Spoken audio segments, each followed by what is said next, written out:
Welcome to the Conservative Continuum. I am your host, Mick Meow. Please subscribe to me on patreon.com/Mick Meow. If you go to Patreon, become a $50 a month sponsor, OTU Media is going to make you a great graphic. They're going to promote you in a commercial. We're going to give you a spot on the show. We're going to give you shout outs. We're going to do whatever it is that you want us to do for your business to promote it. Well, a little bit. So you can also find the Conservative Continuum on Rumble and Facebook. Today we have a cat-tastic show with Dr. J.T. Taylor. He will talk to us regarding his termination from an ongoing lawsuit against the Oklahoma City public school system. He will also give us valuable insight into critical race theory and the transgender ideology in the school systems. Now, don't forget, there's also a great New Year's Eve party going on at the new Ecclesia Church in Oklahoma City, celebrating Jake for the State and his new program on the radio, 96.9, Mondays through Fridays, 6 a.m. to 8 a.m. Listen every morning. It's going to be fantastic. So, grab your kitty treats and your milk, and let's get ready to engage.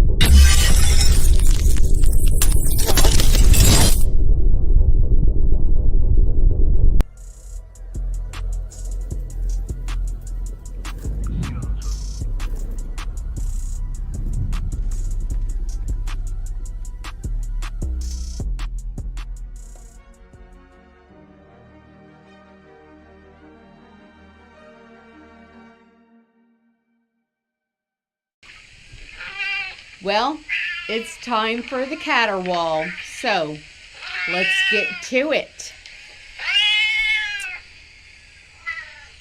What in the world is a glitter family? My guess was someone who enjoyed crafting with glitter. Boy, was I wrong. It's something much more sinister than that. A glitter family, or glitter mom, is a group or individual, usually LGBTQ adults or people who have LGBTQ children, that tells someone else's child that they aren't being affirmed by their parent for feeling like they are or should be the opposite sex. The child is then told that they should run away and stay with the glitter family. So they tell someone else's child that their real family is toxic and doesn't understand them, while assuring the child that the glitter family will treat them much better. Let's say your child, in this example, a female child, spends the weekend binge watching trans YouTube influencers and suddenly sees herself as a boy since birth. As her parent, you approach her with caution while perhaps harboring a bit of confusion or disbelief. You are now viewed as a dangerous, abusive hater. Parents all over the world are losing emotional and physical custody of their children to glitter families. These entities claim to know what's best for your child while insisting that you do not. There are self-declared glitter moms that openly invite children to engage with them privately on Instagram. Some have reached out on social media stating that it's okay to walk away from your unsupportive, disrespectful, or even abusive parents. It was reported by the online journal New American Prophet in March of 2022 that a sign was posted at a Wisconsin high school showing a mama bear surrounded by 3 cubs, declaring, "If your parents aren't accepting of your identity, I'm your mom now. #FreeMomHugs." The very same high school reportedly held a training session described as follows. Late last month, educators attended a staff development day, which included a slide with guidance to teachers that parents are not entitled to know their kids' identities, that knowledge must be earned. If you ask them about such training, LGBTQ activists will claim it is necessary and that kids who identify as LGBTQ face genuine danger from their own families. California, under Senate Bill 107, has made their state a sanctuary for child gender transitioning.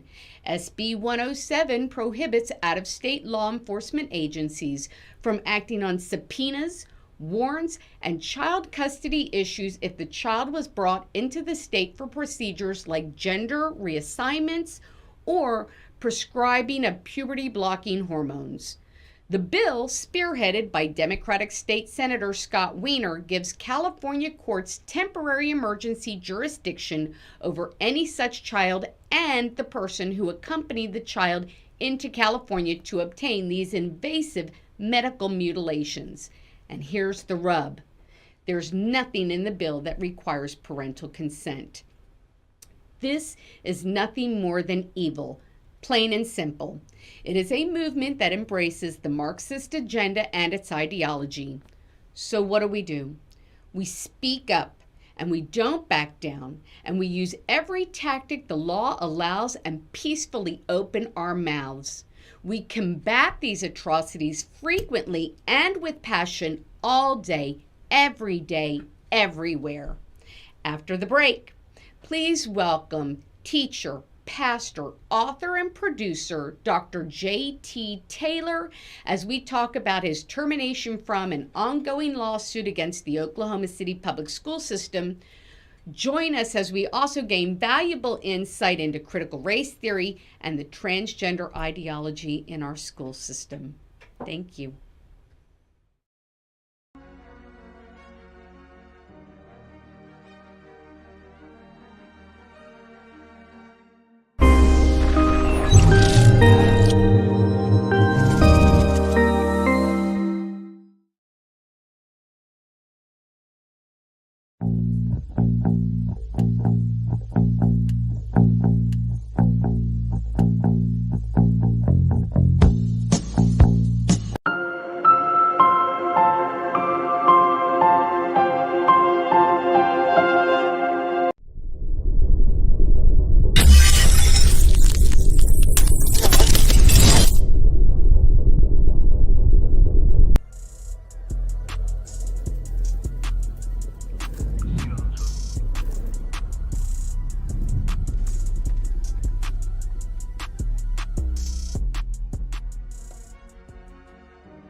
Welcome to the Conservative Continuum. I am your host, Mick Meow.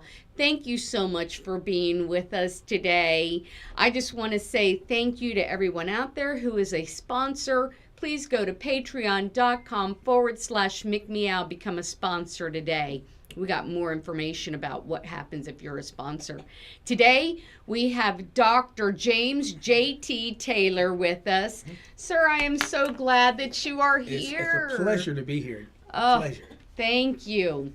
So, you know, I am glad that you are here because there is so much that is coming up. There is so much that is going on that I want to talk to you about. But I want to give people a little bit of background. I'm sure most people know you, but you are a teacher, you are a author, you are a producer. You ran for the 4th Congressional District, so you're a politician. No, I like to think I was going to be a statesman, not a politician. There's a difference. Ooh, I want to hear about that. I want to hear about that difference. I love it. The amazing thing about you is that everything you do points up and back to God. So we're going to talk about your extensive background, but I do want to talk a little bit of politics, Okay, so you ran as an American First candidate, Mm-hmm. and during your campaign, there was an article that I read that you did for the Oklahoma Constitution, and you shared your thoughts about pastors in politics or whether pastors should be politicians, statesmen. So I thought it was very powerful. And I wondered if you could just kind of share your insight on the connection between pastors and politics.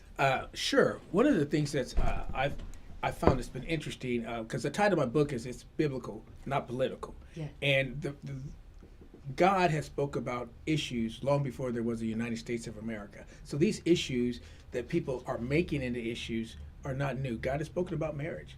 God is real clear. Marriage is between a man and a woman. That's what marriage is. And so God is clear about that. God has spoken about sovereignty. God has spoken about global warming. God says He's the one that controls the weather. It has nothing to do with man. No matter how many times cows pass gas, it doesn't affect anything. And so, when people say, I don't think pastors should be involved in politics, they're revealing three things about themselves that I don't think they realize they're revealing. One, they don't know much about American history because in American history is the first Great Awakening. When America was established with the colonies and all, each colony they came for religious freedom, but they were very strict. They would actually kick you out if you didn't believe the same way they did. So that was a lot of stuff about that early foundation that they were very strict on. And so they believed as they did, and it was members that were from the Great Awakening pastors who came in and started saying, what is all this? When we get to heaven, there's only going to be Baptists are not going to be over here, Catholics over here, Methodists over here, Lutherans over here. We're all going to be worshiping the same God. And so they began to use that, and that's what began to unite the colonies because they were divided. They did not want to give up their power. And so they began to utilize that. So if you don't know the American history, that's what the First Great Awakening was all about. And that's so when they came to 1776, they were united, willing to be able to go and fight. Now there was still a large number that didn't want to, but if it wasn't for the Great Awakening, there wouldn't have been anything. The second thing it tells me about them is that they don't know much about their Bible, or if they do, they don't read it, because we are commanded to go and into the world in Matthew 28.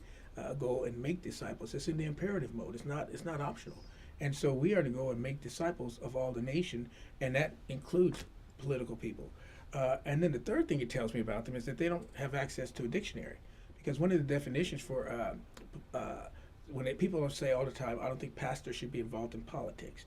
That's what I hear all the time. I don't think pastors should be in politics. So one of the definitions for politics is, quote, one's influence over society. So let's put that definition into their statement. I don't think pastors should be involved in influencing society. Well, that's nonsense. That is nonsense. That's nonsense. And so because of that is one of the reasons why. But then there's also, our 20th president of the United States, James A. Garfield, had said the people are responsible for the character of their Congress. If that body be ignorant, reckless, and corrupt, it's because the people tolerate ignorance, recklessness, and corruption. And I maintain at this point, the people tolerate that. Because this year, especially in our state, it didn't have our state. We had a slate of godly people, but the people did not select that. So that's not on any of the candidates. That's on the people of Oklahoma to have to deal with, because we see ungodliness in the leadership and what's going on. And so my approach is just simply this: God has spoken. Where God has spoken, we can speak boldly without trying to placate to the people to get votes or whatever it might be. But we have a responsibility, we have a duty as believers, to not. There's one political party that has made the murder of babies their platform. Yes. That's what they stand on. That's what they will go to bat over. And Christians will stand before the same God. Everybody's going to stand before the same God and have to give an account. I always tell people when they challenge me, I say, I could be wrong about the issue of abortion. I could be. You know, I may stand up there, you may stand up there, and God may say to you, you know, that JT, he's an idiot. He thinks that tissue in the womb was a person. What a fool. Well done, good and faithful servant. You come on in and enter into your rest. I don't think that's what God's going to say. No. That's not what God's going to say, but that's what they think. And so Christians, to me, have to look at themselves, because what they vote for is what they're standing for. They're speaking. When you cast your vote, you're casting your vote as a Christian. You're casting your vote for what you believe in. And if you believe in the murder of innocent life, that should be what you will go to bat on, you will die on that cross on. I think that's a problem. That's, for me, my litmus test of any candidate I vote for is what you're going to do with the unborn. That's the biggest thing for me, most important thing. What are you going to do with the unborn? Yes. The other stuff we can work around, but if that's what you're going to be killing babies, you're not getting my vote.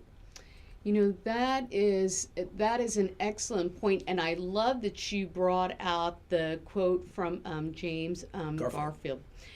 I actually have used that before, and I agree with you. I think it's a shame that we had so little people who voted in the primary.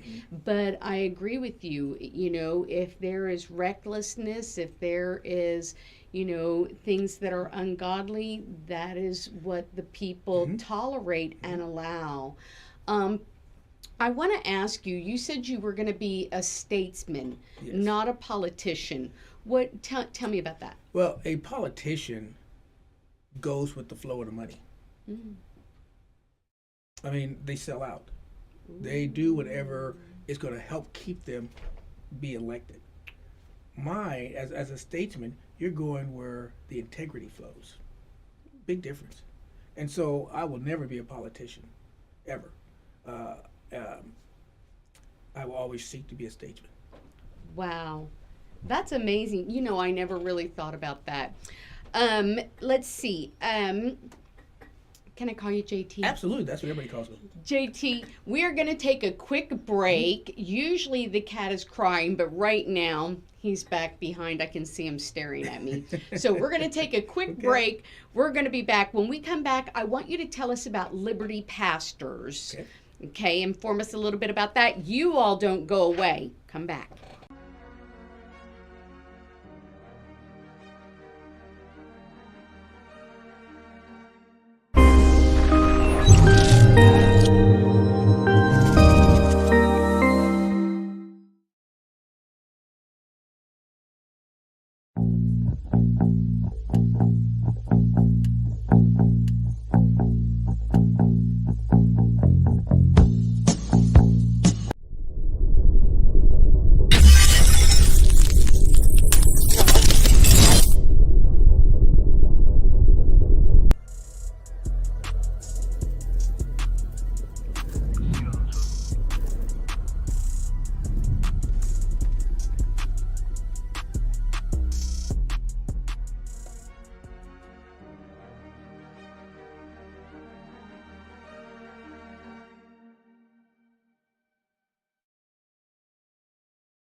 Welcome back to the Conservative Continuum. I am your host, Mick Meow.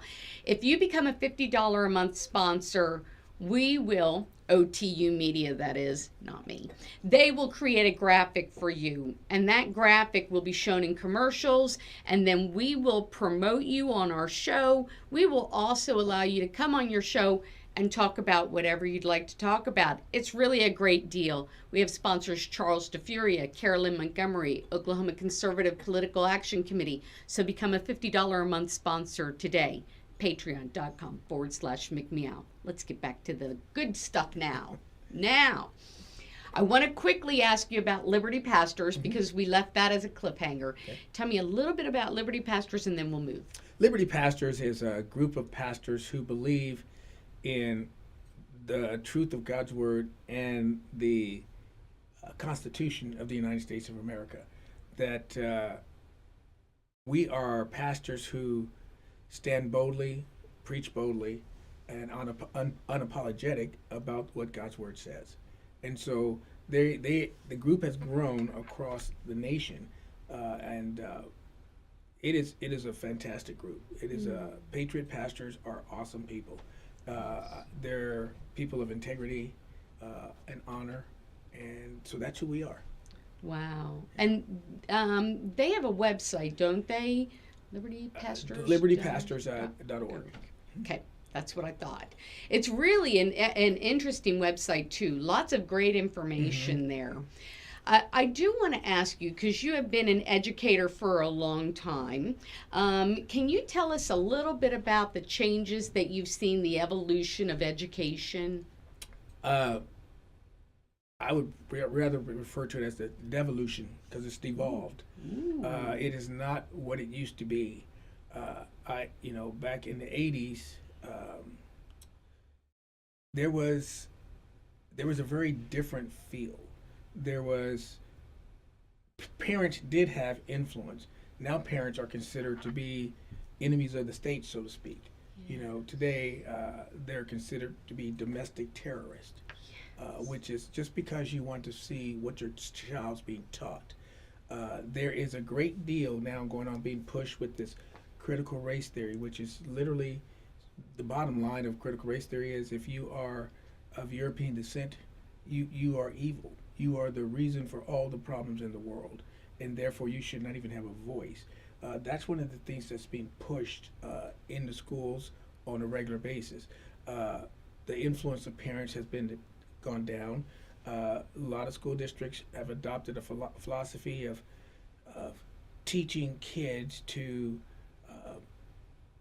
deny their sexuality, in the sense of saying, hey, you're not really a boy, you're really a girl. And so if you change your name and start thinking that way, and if we can get you these chemicals to alter who you are, we can do that. And some of them are saying, let's do this without parental permission. Even with abortion, you think about this, there are some school districts that have actually taken kids to get abortions without the parents' consent. California's crazy. I mean, I look at California as an incubator for nuts. I mean, it's just crazy. You got to be crazy. And so you got stuff that's happening now that never would have been thought of. Take school shootings. I graduated in '76 from high school in Clovis, New Mexico, and in that school district, you go out to we had about 600 kids in our graduating class. If you go out into the parking lot, in 100% of the pickups, maybe 99% of the pickups, you would have a rifle facing this way and a shotgun facing this way in the back window. Doors were open, and we had zero school shootings. Zero school shootings. And what we found out now is that 85% of the school shooters, there's no dad in the home. There's a connection. And so what you're seeing is people are taking out their anger and their frustration. And then with this pandemic of COVID, we've created, kids are about 2 years, that year set them back 2 years. And I don't know if they're ever going to recover from that. They're set back 2 years, is what they're telling us. And there is more depression, more suicide attempts, all these things that have been created because we have succumbed to what I consider nonsense. We're starting to let the asylums, we're letting the inmates run the asylums and not the adults. And so education has changed in many, many ways. And that's frustrating to me. It used to be when a child got in trouble at school, the parents believed the school. Yeah. That's changed. That's not my child. Well, your child's a ringleader. I mean, it's just a different feel. And I look at it, what I do as being a missionary, literally being a missionary, where these kids, hearts are breaking. There's a lot of stuff going on. I don't know how to say this so it sounds right. I'm a good teacher, and the kids like me. The kids do work for me that they wouldn't do in other classes. I'm not quite sure what that is, but there's a personal touch involved. Yeah. But there's a difference with where the kids are seeing. I mean, I've got, as I learn my kids, I've got 3 kids that have 3 different sets of moms and dads, that are all living in one place. Oh, Okay, and so it's like, oh, and of course I know some of the stuff that's going on there, but that's where the kids are. hard. The kids are in situations that we were not put in during my era, Yes. and so they're trying to struggle with things on their own a lot of times because sometimes they're afraid to talk about what's going on in their lives. So education has changed, and it's continuing to change where the World Economic Forum is trying to push this one world government and the Great Reset, with what's going on. Yes. When it comes to everybody thinks that if you put more money into something, it's going to be better. Right. That's not what it is. We haven't seen that though. No, They but we're pushed going to a keep lot of pushing a lot of money and more money. Don't misunderstand.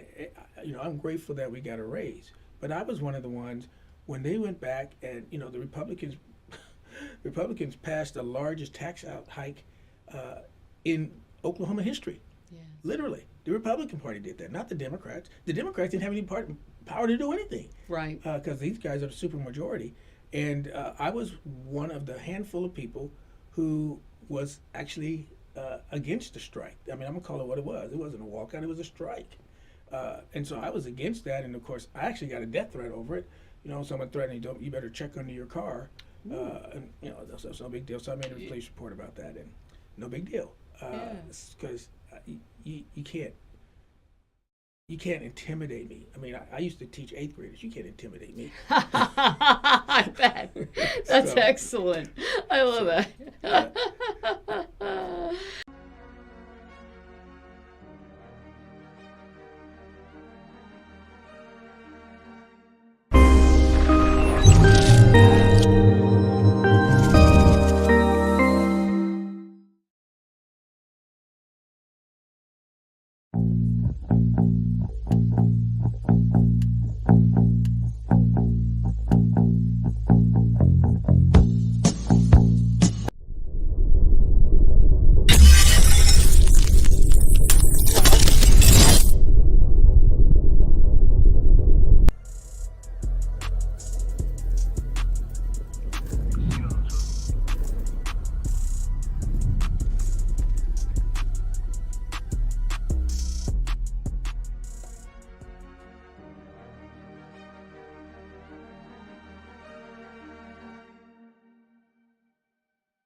Welcome back to the Conservative Continuum. I am your host, Mick Meow. We are here with Dr. J.T. Taylor.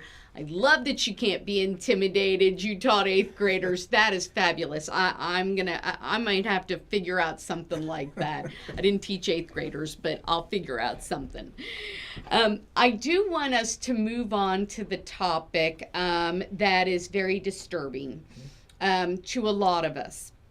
The Oklahoma has a Senate Bill 658. Just briefly to state it, a Board of Education of a public school district or technology center school district may implement a mandate to wear a mask or any other medical device only after consultation with the local county health or city county health department, where and when the location of the board is under a current state of emergency declared by the governor. Well, our Oklahoma state of emergency was ended for COVID by our governor May 4th of 2021. There's a lot of other language, but you were one of 12 teachers that were fired from the Oklahoma City Public School District for complying with SB 658. You were following the law. Yes. So for those of us who are unaware, can you tell us a little bit about what Sure. happened and how that came about? Well, there were 12 teachers who decided not to disobey the law. I mean, we got fired for obeying the law. That's bizarre. But there was 12 of us, but there were 6 that were threatened with their jobs. Well, all of us were threatened with our jobs, but we were like, okay.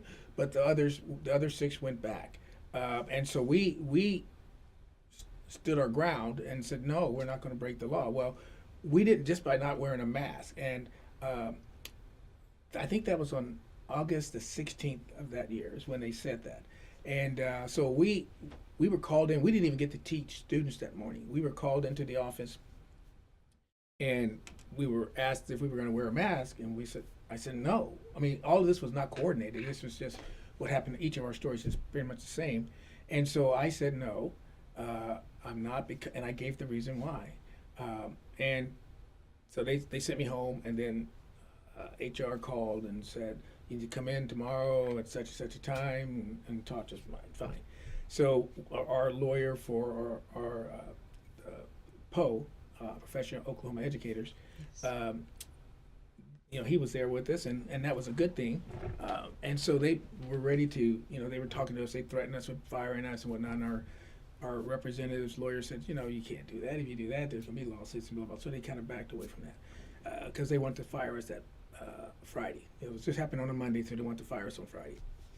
So we go ahead and, go through the whole thing, and they ask us to write why we weren't going to wear a mask. So my response was very detailed. I mean, I just said, listen, this is what the law says, and there's no state of emergency. And so I stated the law. I said, this is about, to me, this is never, it's not about a mask. It's about the rule of law. Whenever you don't have the rule of law, then you have tyranny. And so I said that, and I asked them, I said, I defy you to show me one peer-reviewed study. I put it in my paper. I will defy you to give me one peer-reviewed study that shows that these masks stop the virus. I said, in the meantime, check out these 22 that show that it doesn't. Right. I mean, I'm serious. Yeah. So all they do is click on the link, and just because it was in the document, just click on the link, and it will take you to whichever one you want to see. So And they you could have gave seen them that. 22. Gave them 22. I'm still waiting for that one. They haven't given me one, but I gave them 22. Okay. And so what had happened was the district, at that time, COVID was very fluid, and so the district met twice. The board met twice a month, and so they abdicated their responsibility and gave it to the superintendent, that he can make decisions about COVID without the board having to meet. Oh. Okay. So they're culpable. They're culpable. Yeah. And so they gave him that, but they did not give him the authority to break the law, to demand everybody break the law. And so that's what our case was.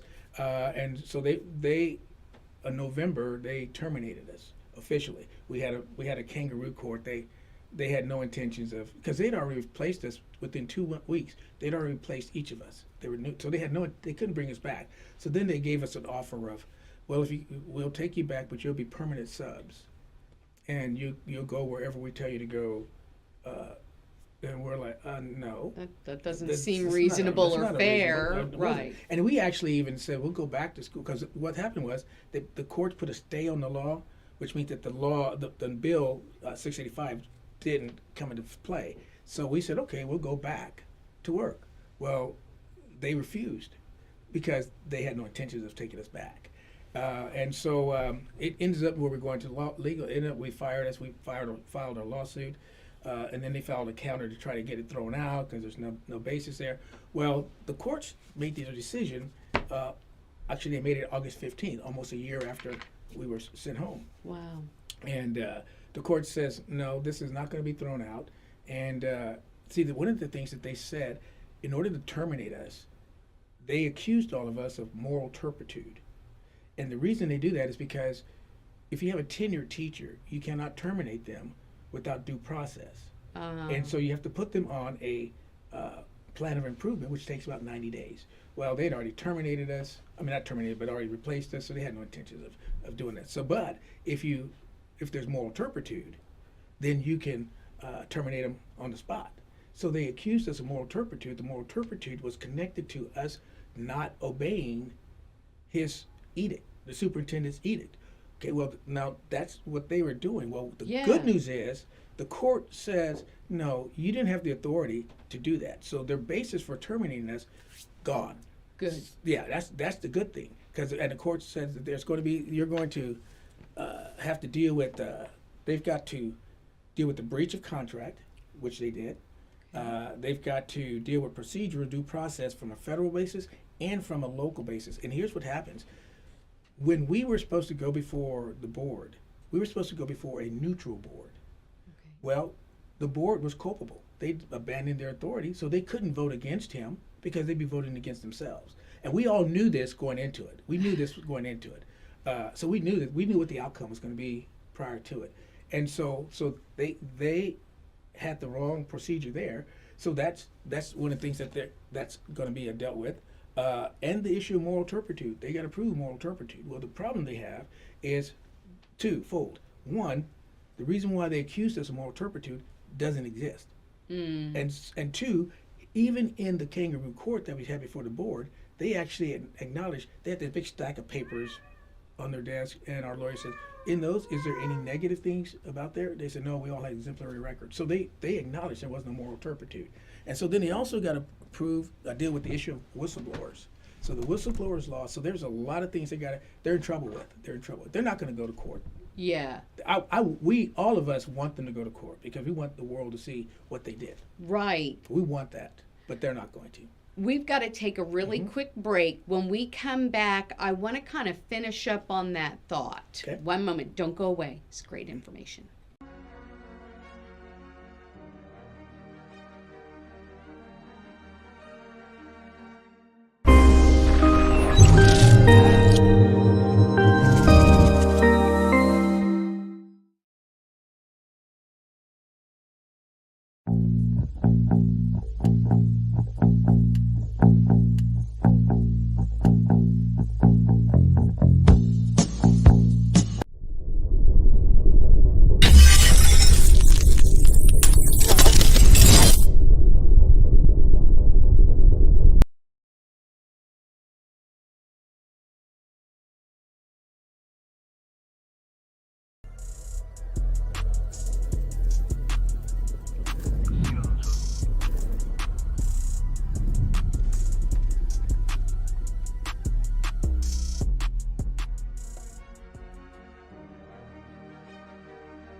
Welcome back to the Conservative Continuum. I am your host, Mick Meow. We are here with Dr. J.T. Taylor. This is really great information.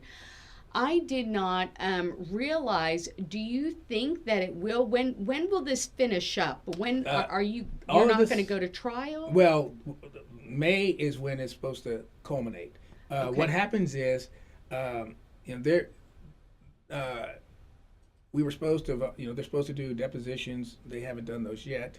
And I'm looking forward to it, actually. All of us are actually looking forward to the deposition. All of us are looking forward to the court.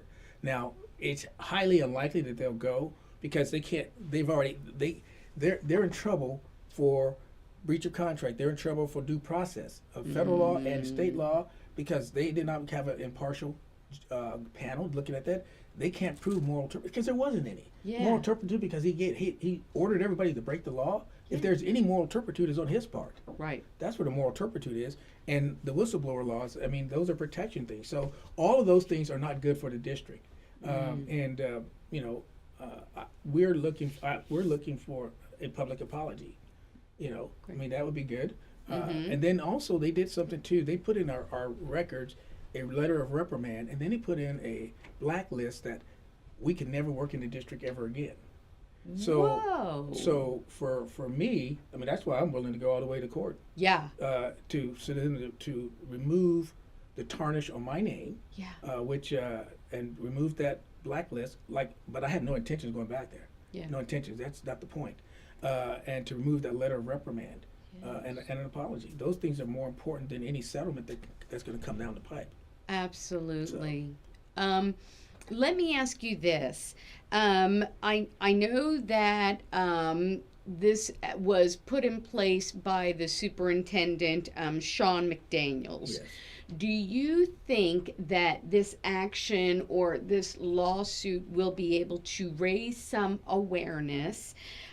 Maybe the need for some possible either policy changes or possible like an administrative personnel change. I know that his contract comes up and is it June of 2023 is when his contract is done. Well, I don't anticipate the board really doing anything with him because they're culpable. They're just as bad as he was. He's just a figurehead of that. I mean, he was saying that because he was the district, he was the superintendent, he doesn't represent the board, which that was another thing in this lawsuit that was pretty cool. That the judge says a reasonable person would know that the superintendent acts on behalf of the board, which is what their basis was that he's not, so they can't be liable. So that worked out good for us as well. That's another thing that's good for us. Basically when he says a reasonable person, he's saying someone even like Joe Biden would know that the superintendent acts on behalf of the school board. Yeah. But I don't know that there's going to be any real change. He told us when they terminated us, he says, there's other school districts out there, they can all work for them. Well, there's other schools out there, districts out there, he can work for them. Yeah. That's the way I look at it. Right. His own words should come into play for him because he was wrong. The district was wrong, and they know they were wrong. And so, if he loses his job over it, I'm not going to lose any sleep over it. Yeah. Yeah. So, but I don't anticipate that because the whole board would have to lose their jobs. But they're not going to do it on initially. Now, the only thing that can the only thing that could probably have an impact is if there's a sizable settlement for all six of us, because that's the only thing they listen to is money. Right. That's the only thing. If it costs them money, then they may look at some changes and things. But that's the only thing. If that's the only thing that they listen to. Yeah, and that is sad. That's the sad part about it. The dollar bill is what controls the reins. You mentioned the professional Oklahoma educators. I just wanted to kind of ask now, were they someone who stepped in automatically on behalf? No. I am a member of PO. Okay. Professional Oklahoma Educators. I used to be a member of the OEA. Okay. And I didn't like where their money was going. Okay. Okay. And so I left that group, which is good. Now, I'm glad you brought that up because this is a significant thing. In Oklahoma, for those of you who are school teachers out there, every one of you needs to get out of the OEA NEA. And OEA NEA is the same organization. You need to get out of that because they lied to you. I mentioned to you that there were 12 people who refused to wear the mask. Well, the 6 who went back to work had OEA. They were members of the union. And so the union says, if you get into trouble, we will have a lawyer to represent you. They did not have a lawyer to represent them. They had I'm going to call his name, but they had a person, they all know who he is, I'll use his first name. They had a person named Thomas, and he was a former teacher that went to work for OEA to recruit teachers. That's who they had in the room when they needed a lawyer. Now, we had a lawyer in there because that's why the 6 of us stuck with our guns, because we had a lawyer in there. So when they threatened them, because they used the same technique on them, when they threatened them, their representative just sitting there because he didn't know the law. He didn't know the law. And so you guys, and here's another thing about OEA. You're paying twice as much as you pay for PO, and you're getting half the coverage as you pay. And their representation, they say they're going to give you a lawyer to represent you. They lied. Bottom line is they lied, because if they would have had, those people would have had lawyers, they would have done the same thing that we did, but they didn't. So that's the difference. And the PO is not a union; they're just an advocate for teachers. Right, right. And we are greatly appreciative of their work for us. Wow. Yeah, that's the difference. I am so grateful that organization is there to protect you. Yes. Wow, and protect the teachers. Yes. And they're called Professional Oklahoma Educators. Yes, PO. PO. Yeah, I think if you go to poea.org is where you get connected with them. Perfect. And your school district should have PO information in the teachers' lounge as well, because OEA does and PO does. So excellent. Leave the union, folks. Leave the union. There you go. It is in your best interest. He knows. We're going to take a quick break. When we come back, we're going to switch gears. Don't go away.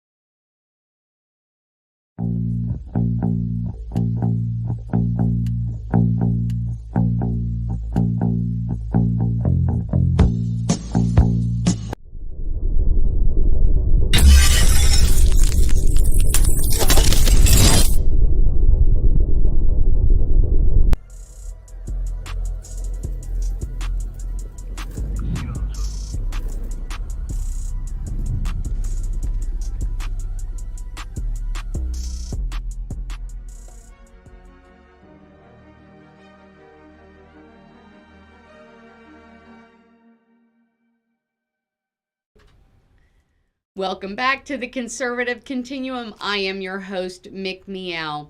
I'd like to ask you all to go to patreon.com/Mick Meow. This is how we keep getting you great information like what Dr. Taylor is telling us. Things that you really need to know. Now, if you go there to patreon.com/Mick Meow and become a $50 a month sponsor, OTU is going to make you a graphic. They're going to promote it in commercials. We're going to give you shout outs. We're going to allow you to come on the show and talk about issues that you want to talk about. We're going to promote your business if you've got a business. So we want to say thank you, Charles Furia, Carolyn Montgomery, and the Oklahoma Conservative Political Action Committee. Back to the story. So we're going to switch gears here a little bit. This is something that you have a lot of information about. And being in the school system, I am so interested to hear your opinion. But there is this neo-Marxist culture. Marxism has just invaded our culture, but it's invaded our school systems, and we've touched on that. Diversity, equity, inclusion, DEI, transformational social emotional learning, SEL. All of these things are getting into the institutions. They're trying to manipulate us by controlling the language, controlling the way that we interact with each other.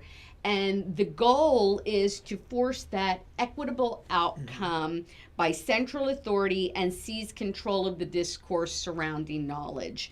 Now, I recently did an interview with Dr. Everett Piper, and he brought out a really good point. He said that the importance of words and objective definitions is critical to human dialogue and human understanding, both between ourselves and then God and ourselves. And he stated that without the word, capital W, that we would not know God, and without the ability to understand each other and communicate in objective terms with each other, then we don't know how we are with each other. So we don't know each other. So you're well versed. I wanted to discuss with you, what is your perspective on these trends that are concerning around CRT, DEI, SEL, especially in the context of the classroom and the school system? Okay. Well, first of all, I don't refer to DEI as DEI. I refer to it as DIE. The acronym is DIE, because that's exactly what's taking place. So when I present it, whenever I'm talking in locations where I'm doing my presentation on critical race theory, I rearrange the letters, because DIE is really what it's doing to our society. When you're talking about equity and not equality, you're looking about two different things. People, let's assume equity is equality, and equity is participation trophies. That's equity. That's what equity is. Equality is the best person team wins. That's what it is. And you're going to be more. Your kids are going to grow better from that. We've created lazy people with this social engineering that we're doing. In fact, right now you go to any store, and what's the sign? Help wanted. Yes. Help wanted. Because we have created lazy people who would rather sit home and collect a check rather than get out there and earn a check. Yeah. And so with this, what's going on in our schools with this, I call it DIE, not DEI, but I call it DIE, DIE, and the critical race theory and the social engineering that we're doing. What we are doing is trying to mold everybody into the idea that socialism is good. The idea that hey, let's take away from particularly European descents. Just take away from them, and let's raise up pretty much every minority group that's going on. And so we have created a society that has become dependent and elevating their intersection, their color, their transgenderness, or whatever it might be, over above the character of their heart. I give you a great example. When Biden was elected president, um, he talked about his cabinet, and he talked about not their qualifications.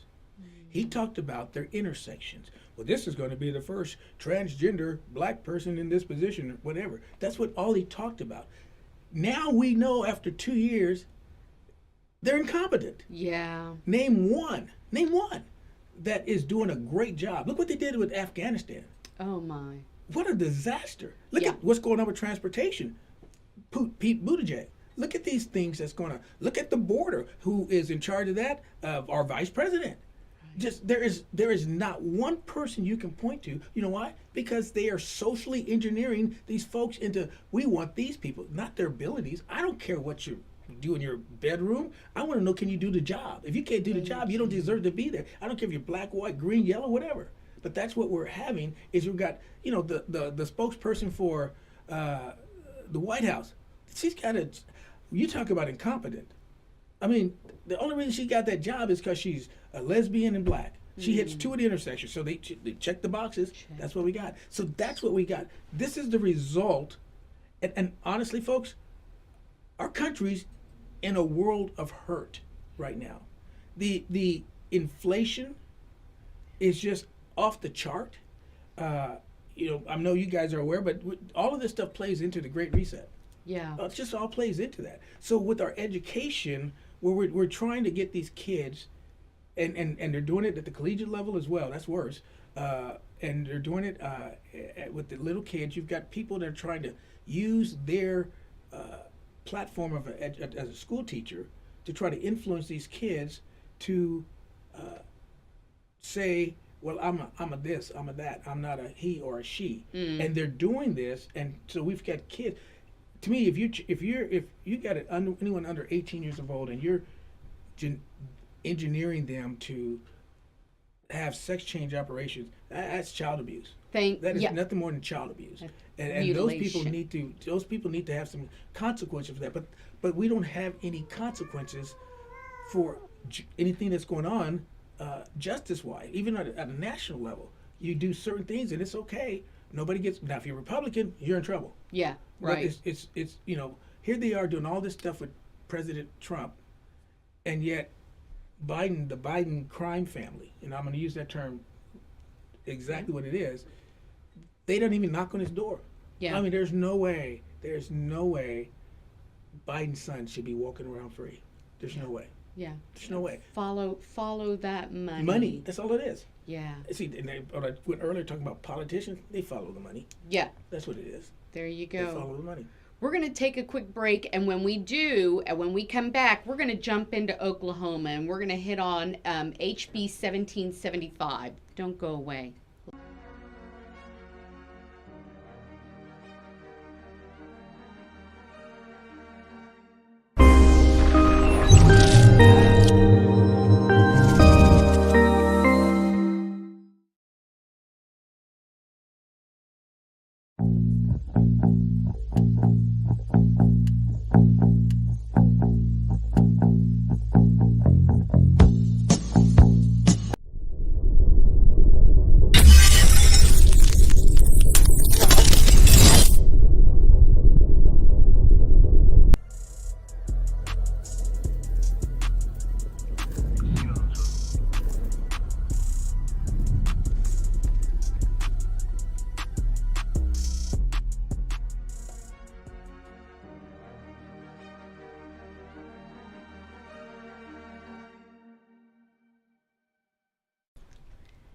Welcome back to the Conservative Continuum. As promised, we're going to talk about House Bill 1775.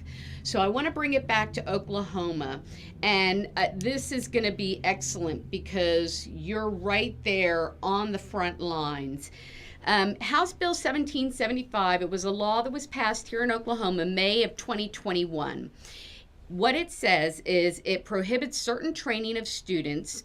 It says that no enrolled student of an institution of higher education within the Oklahoma State system of higher education shall be required to engage in any form of mandatory gender or sexual diversity training or counseling.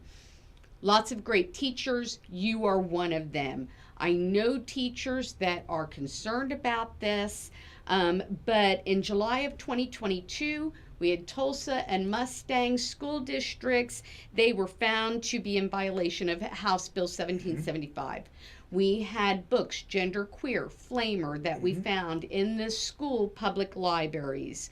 There's a nonprofit group, OK Appleseed, that is putting a legal fund for teachers that are accused of violating House Bill 1775 and cited Ryan Walters' election as the superintendent of public instruction as the reason why they were starting this fund, because they said that it makes students uncomfortable to talk about their race or sex, so the teachers can't teach true history.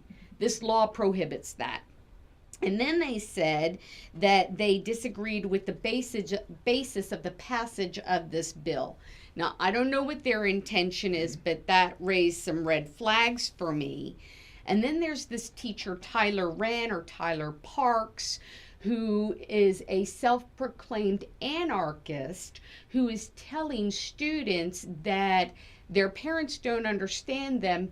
He's their parent now. He's the one who they should come to, encouraging students to defy their parents, and basically using himself as a glitter family, which is a whole nother story. So I guess they use that to persuade kids to leave Mm-hmm. their family, come to them. We have school systems or teachers that are intentionally refusing to follow the law. We have the nonprofit organization group holding funds for these teachers to say this is a malicious compliance if you follow this law. How do we stop this in the school? How do we put up a firewall? Well, the first thing that has to happen is there has to be. I'm glad that the two school districts got in trouble. I think there should be more that should get in trouble. But until there are real consequences, and you have to start on the ground level with the administrators and the school board. If they start thinking, hey, there can be some real consequences to what we're doing, then you're going to see this stuff start coming down. The idea that they're pushing, having transgenders reading to them kids, and it's not, the clips that I've seen of those type of things are just disgusting. Just, where they're opening up their legs. I'm not trying to be too graphic, but they're opening up their legs as they're reading and just trying to, even though they're wearing clothing, they're just enticing the kids to be their attention to be drawn there, and it's just that's sleaziness. That's just sleaziness, and those types of things you can't even really talk about what it is. You say anything, and you're considered a homophobe or a transgender phobe, and I don't care about what you call me. You can come with whatever you want. But the reality is, those type of things. They talk about violating the community standards. That violates the community standards. Yeah. It's disgusting. It's disgusting. Yeah. And so, but until we start getting people that are actually going to do something about it, until you have the real consequences where school boards will have monies denied to them from the state, that's going to impact the kids, but it's the damage that they're doing to the kids is more of an impact. Yeah. When you can talk to a person's kids about changing their gender without the parents' permission, that's doing serious damage. Yeah. That's doing serious damage. And so you have to get the people to start recognizing things are going wrong, and you have to get parents to step up to the plate. It's their, here's the bottom line. It is not the church's responsibility to raise your kids. It is definitely not the government's responsibility to raise your kids. It's not even the school's responsibility. It's not even the grandparents' responsibility to raise your kids. God says it's your responsibility. And even more specifically, God says daddy's the one that's responsible. That's who God holds responsible. And so we got to understand that this starts, so when they call you, a domestic terrorist, you just shake it off and say, fine, that's fine. I'm going to keep on going. I don't know if I shared this earlier, but this is my philosophy about being called names. Listen, I've been called everything from A to Z, literally. I've been called a white supremacist because I'm talking on CRT. I mean, give me a break. Yeah. But here's my philosophy. And that's real simple. I've been called the worst by God, a sinner. And I've been called the best by God, my child. So anything anybody calls me falls somewhere in between. Therefore, you can't hurt me by what you call me. So I'm going to stand bold. That's one of the reasons why I stand boldly like I do, because you can't hurt me by what you call me. That's right. I stand for God, and He's the one that I'm going to try to please. I hate quoting this person, but now that I think about it, but Bill Cosby once said that, I don't know what the secret of success is, but I know what the secret of failure is, trying to please everybody. Yeah. And if I'm going to just please God, the rest doesn't matter. The rest works itself out. So if people learn that you're going to be, if you're stepping out to do something like I have done, you're going to be called names. And are you going to allow those names to destroy you? For me, they call me the names, and I say, okay, yeah, I'm all those things. So now let's talk. Yeah. And then it's crickets, because that's all they got. Once they start calling you names, that's what they use, and you get intimidated. And so you start backing away. Right. Well, I'm like, okay, I'm all those things. Now let's have a conversation. And there you go. I mean, seriously, because that's what I do. They don't know. They have no basis to defend what they're saying, because it doesn't make any sense. So we just got to get people, parents especially, to be boldly involved with what's going on in their kids' classroom. Demand to see the curriculum. And you can see it. You can take I call it the cheat sheet that I use for CRT, and you can get that information, and you can look within probably an hour or two at what they're doing, and you can get a good picture of what's going on at that school. Do you think, real quickly, because I know the cat is crying, we got to get to a break, but do you think that would encourage more whistleblowers? Do you think? I would hope so. I do know, and I'm not naive. I do know that it's hard for people to step out. There's 5,000 teachers in Oklahoma City Public Schools, staff there, and only 6 of us stood up. And many of them was because of the job. They needed the money. Well, I needed the job, but God is my provider. All Oklahoma City School District did was write a check. God just provided another person to do that, another school district. I mean, that's how my philosophy is. God's my provider. He's going to take care of me. That's right. And God bless for those 6 teachers that stood up. We're going to take a real quick break. When we come back, I want to talk a little bit more about this transgender ideology. Don't go away.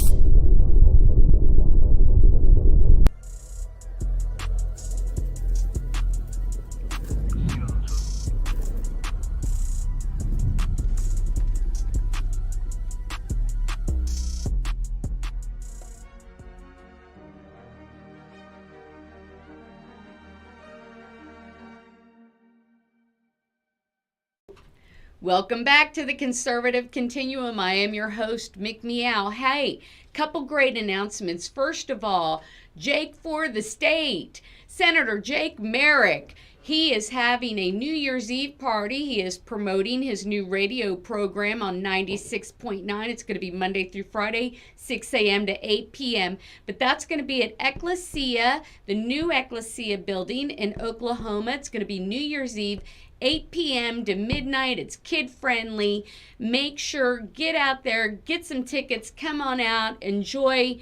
Meet Jake Merrick. He's a great, great guy. Also, too, don't forget to go to patreon.com/MickMeOut to become a sponsor. Dr. Taylor, I want to ask you, I want to shift gears one more time. Transgender ideology. We've talked about it quite a bit throughout the program, but the New York Times in 2022 did a report of transgender teens. It doubled from 150,000 in 2017 to 300,000 by 2022. They have no idea of why that enormous increase happened, and they were bewildered as to why that was happening. OSU had Drag Queen Story Hour for children. The Oklahoma Pride Alliance asked for children ages 13 and younger to come and dance, as drag queens in their Pride Parade. Then, Oklahoma recently made national news when a transgender student at Edmond Memorial was charged with assaulting female high school classmates in the girls' bathroom, and the presence of the transgender student violates SB 615. But here's the rub. This is the concerning part. It took 6 weeks for the story to become public. So it's a lot of information, and I don't expect you to talk about the legal aspects of it, but I want your insight on these situations surrounding the school system and the need for the intervention of God and the family unit in order to address these disturbing trends. Well, again, the family has to take priority, and the school districts that are given into there. It used to be considered deviant behavior. I'm just a messenger. Yeah. This is how it was back in the 70s. It was considered deviant behavior, 70s and 80s, and now because the gay community has one of the third most powerful lobby in D.C. Now we're being told that this is to be normal, that everybody's supposed to be. This is all good, transgender. Listen, this was what we have got happening now. Is people are demanding that we endorse their psychosis. Okay, and I know that's a strong word to say, but that's how it was portrayed until it was politically changed. Nail on the head. It was politically changed. So now we have to support their psychosis, or pretend like we support their psychosis, so that they can feel good about something that has in it the highest suicide attempt rate and the most successful at 19% of any demographics. But we're supposed to say, yeah, this is okay, you're okay, I'm okay. And if you don't think that way, then you're a homophobe or a transphobe, whatever name they call you. There are things, first of all, there is no proof whatsoever that a person is born gay, that a person is born trans or anything. That doesn't exist. Only in the mind of the people that are telling, hey, you're okay, this is okay, you were probably born this way. That's the only place it exists. It doesn't exist. There's no scientific evidence about that, nothing whatsoever. Yeah. But yet they want you to believe that. So we're asked to endorse a psychosis, and to just pretend like all is well. Well, so we become enablers to this process, so that they'll tell you, you have to call me he. Well, you she. And so if you and I do not call them by the name pronoun that they think that they are, then we are the ones that have the problem. Well, that's nonsense. That's nonsense. That's not what I'm going to do. I'm not going to feed into the psychosis. You get mad at me, okay? I can lose a job, okay? Absolutely. I mean, that's but we are so concerned about those things that we will allow. I think that this Edmond School District, I think when they were covering things up, when they were allowing this to happen, I mean, what do you expect? It's like the people who say, yeah, you can go to jail in California and send a biological male to a female prison and not expect there to be some pregnancies. Right. I mean, come on. Right. I mean, we're dealing with something that's common sense, but we have lost that, and we are so politically correct now that we're just trying to feed their psychosis and to make them feel good about a behavior that they themselves know is out of whack, so to speak, with the norm. I mean, God created Adam and Eve, not Adam. People are not aware that what's going on, and the people that I've talked to, and it's not a lot. Don't misunderstand. The people I've talked to that were in this transitional thing. It's amazing how many of the ones, something negative happened by someone of the opposite sex that's caused them to not like the opposite sex. Okay, well, that's fine. That was that person. It's the same thing that happens in churches. People leave church because a pastor or a Christian or a church hurt them. That's not Christianity. That was that crazy person, or crazy pastor, or that strict person, or strict church. That wasn't Christianity. And so what you have happen is people are experiencing these things. I don't misunderstand. They are experiencing something. Yeah. They're in pain because now they're struggling with what's the norm. And so what society's trying to do is make it the norm. It's like what Disney said in one of their things. We're going to push this in all of our movies. Yes. And it doesn't fit the movies. It doesn't fit. They're just pushing it and jamming it down people's throat to try to make it seem like this is normal. Yes. It is not. It is not normal. Yes. It is not normal. But I know that people. I know that I'm going to hear these clips back, when I'm running for Congress. But it doesn't matter. It doesn't change truth. Truth is truth. You see, and what we have is we want people to not believe the truth, but to believe the fantasy. Same thing with COVID. Truth is truth, and we got people believing lies, and people in leadership telling lies and repeating the lies. So we got to have an honest conversation about what's really going on, and not be afraid to speak the truth.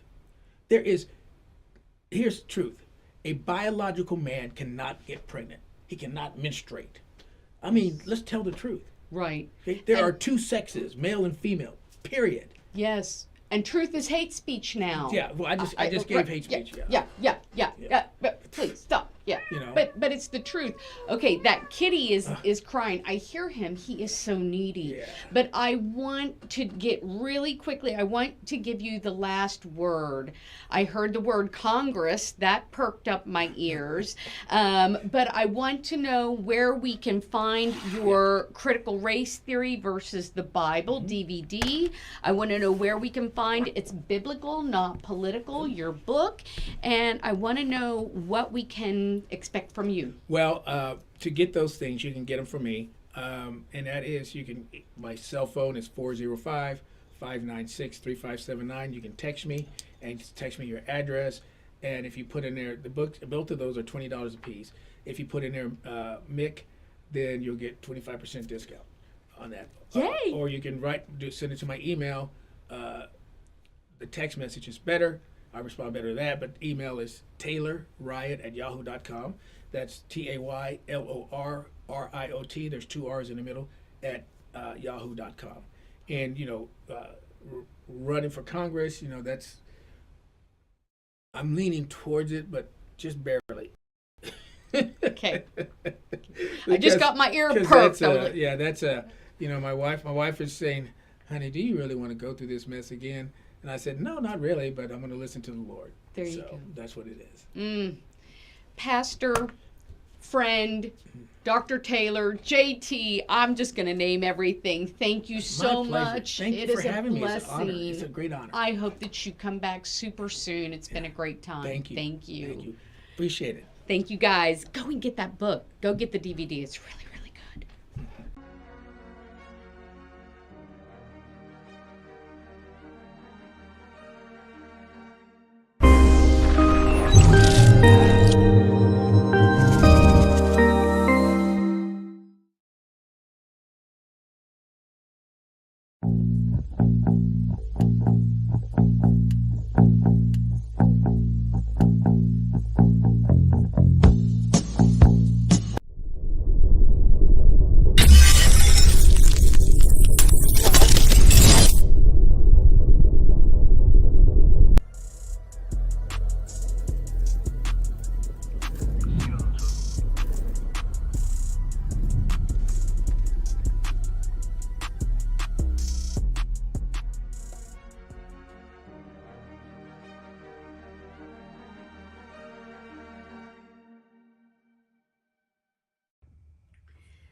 Thank you for curling up with us today. I am so grateful that you watched my program, and I am truly blessed by all of you. Thank you to my guest, Dr. J.T. Taylor. I hope that you all were encouraged, blessed, and activated to become actively engaged in the lives of our children, grandchildren, nieces, nephews, especially as it pertains to what they are learning in Oklahoma schools. Now, remember, please subscribe to the Conservative Continuum on patreon.com/McMeow and become a $50 a month sponsor for all the great perks that you can receive. You can also follow us on Rumble and Facebook.